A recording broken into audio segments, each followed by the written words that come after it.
노무현 대통령님, 오랜만에 이곳 봉화마을에서 당신의 이름을 부르다 보니 지난날 당신과 저 사이에 있었던 일들이 주마등처럼 머릿속을 스쳐가면서 가슴이 좀 뭉클해집니다. 더구나 부엉이 바위를 바라보니까 더 그렇습니다. 너무 슬퍼하지 말라는 말씀을 남기고 떠나신 후에 세월은 속절없이 흘러서 우리는 벌써 13번째 봄을 또 맞이했습니다. 어김없이 다시 찾아온 찬란하지만 가슴 아픈 5월에 당신에 대한 그리움을 가득 안고 살아가는 사람들이 오늘 이곳 봉화마을에 이렇게 많이 모였습니다. 보이시죠? 예.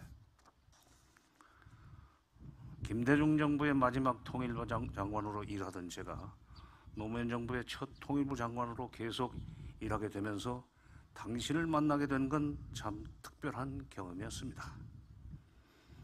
남북관계와 관련해서 당신께서 저에게 하신 큰 말씀, 그것은 지금도 저희 귀에 쟁쟁하게 울리고 있습니다. 앞으로도 영원히 잊혀지지 않을 것입니다. 2003년 4월 말 평양에서 열릴 제10차 남북장관회담을 앞두고 회담 운영 계획을 대면 보고하기 위해서 대통령 집무실로 찾아간 저에게 노무현 대통령께서 이렇게 말씀하셨습니다. 우리가 북한을 돕는 건 인도주의도 아니고 동포애도 아니라고 생각합니다. 그래서 제가 놀랐어요. 아니, 인도주의도 아니고 동포애도 아니면 뭡니까? 그랬더니 이렇게 말씀하시더군요. 우리가 북한을 돕는 건 도리라고 생각합니다. 도리.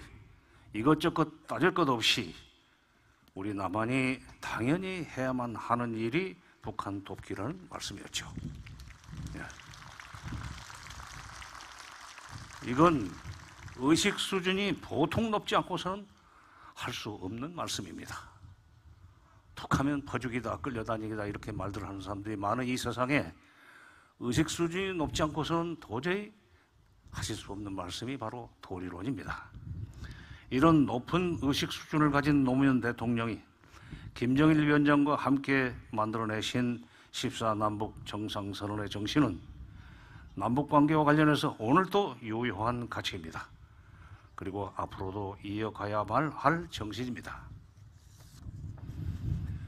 노무현 대통령께서는 또 미국과 중국 사이에서 한국이 균형자 역할을 하고자 하셨습니다.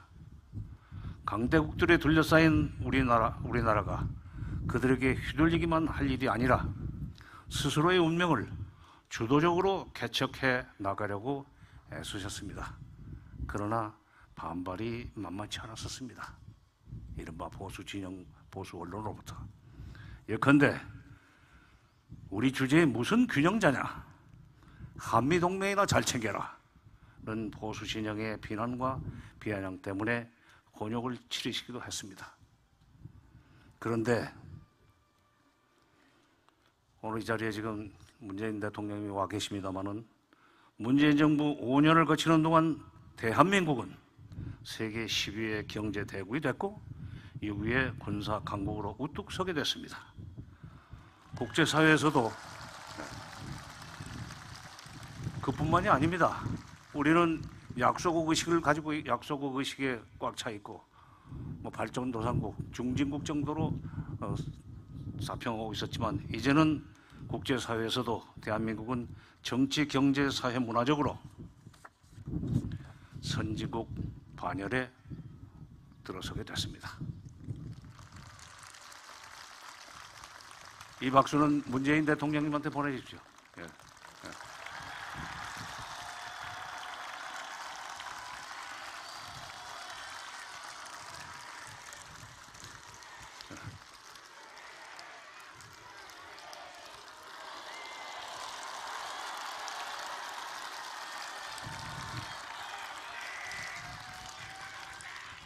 이제는 우리나라도 노무현 대통령님 생전의 꿈이었던 줏대 있는 외교 철학을 되살려서 동북아 국제정치에서 능히 균형자 역할을 할 수 있는 힘이 생겼습니다. 이제는 우리나라도 약속 의식을 버리고 자국 중심성이 있는 외교를 해나갈 수 있게 됐습니다. 노무현 대통령님, 기뻐해 주십시오. 오랜만에 봉화마을을 찾아왔더니 당신께서 퇴임하신 후 가장 행복한 때를 보내시던 이곳에 당신께서 추구하셨던 가치를 담아낼 기념관이 우뚝 들어섰군요.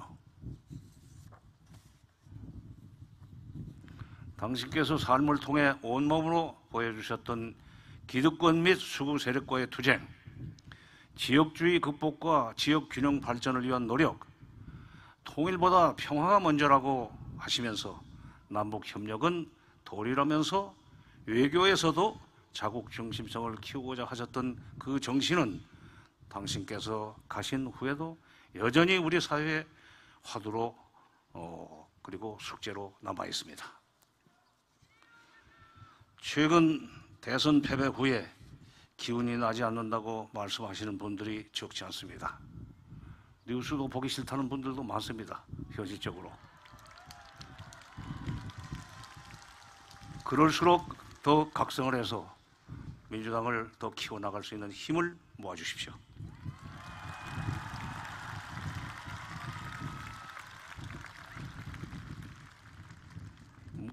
그러나 물길은 평지에서도 곧게만 흐르는 것이 아니지 않습니까? 강물은 구불구불 흐르면서도 바다를 포기하지 않는다는 생전의 당신 말씀처럼 우리 정치도 늘 깨어있는 강물처럼 바다로 향해서 나갈 것이라고 믿습니다. 봉화 들판을 바라보며 서 있는 저 기념관에 당신께서 마저 이루시지 못한 꿈도 함께 깃들어 있습니다. 깨어있는 시민들이, 아직 숨쉬고 있는 시민들이 그 꿈을 마저 이루기 위해서 한 발 한 발 앞으로 나아갈 수 있도록 손을 내밀어서 우리를 이끌어 주시기 바랍니다. 노무현 대통령님, 다시 한번 당신의 이름을 불러봅니다. 사실 그립습니다. 또 오겠습니다. 그동안 편히 쉬십시오. 2022년 5월 23일 정세현.